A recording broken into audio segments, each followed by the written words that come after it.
Africa has qualified for the 2026 World Cup. 9 nations, history made. But what if I told you some African fans may not be able to enter the country hosting the tournament, not because their team failed, but because of visa barriers. Known for their professionalism, began to push back. The story unfolding here reaches far beyond a single tournament. It points to a deeper breakdown in America's credibility as a host for global events, and to a future where international sport increasingly mirrors political division rather than escaping it. The scale of the problem becomes unavoidable once the numbers are laid out. On June 4, 2025, the administration issued its first travel proclamation tied to national security and immigration control. 19 countries were placed under full restrictions, with no visas issued after June 9th. By December 16, 2025, that list had doubled.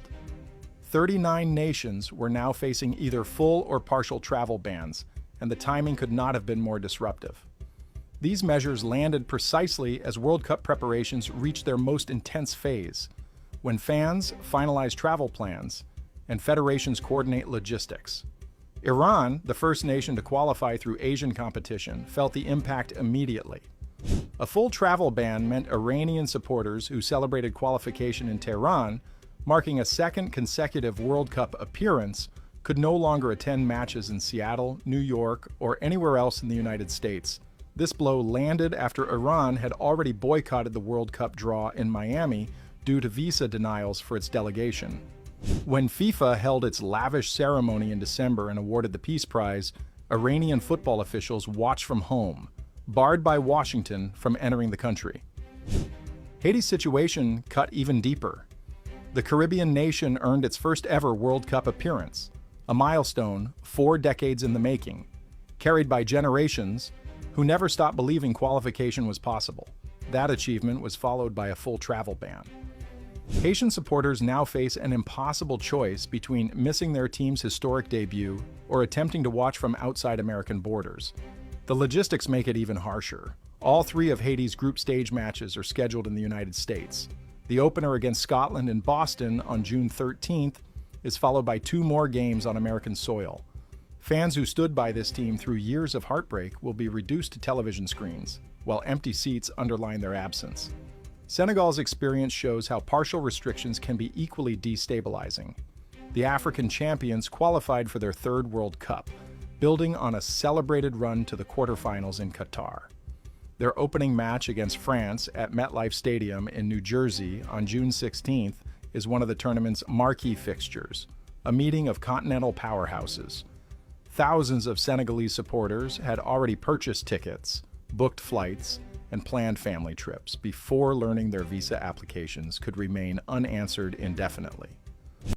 And that is where this story changes. Because now, this is not just about football. It's about access and possibly a boycott. Before we talk about boycott, let's understand what is actually happening. The 2026 World Cup will be hosted mainly in the United States. And while teams are preparing, many fans are worried about strict visa requirements, financial bonds, and long approval processes. For some, attending may cost far more than just a plane ticket. And that raises a powerful question.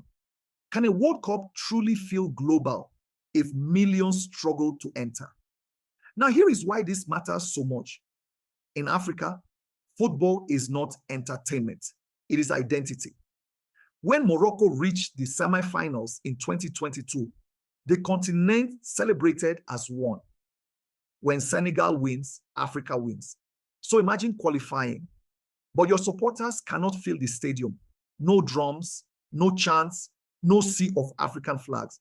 Would it still feel the same? And that is where the boycott conversation begins. Some voices are saying, if African fans are heavily restricted, then Africa should send a message, a united stand, a protest that would shake global football. But others are saying something different. They say walking away helps no one. They say the greatest revenge is winning. So now we are at a crossroads, boycott or dominate. If Africa walks away, it becomes one of the biggest political moments in sports history. But if Africa shows up and lifts the trophy, that message may be even louder. So what is more powerful, absence or victory? That is the real question of 2026. The tournament is coming. The debate is growing and the world is watching. So tell me, should Africa take a stand or should Africa let the football speak?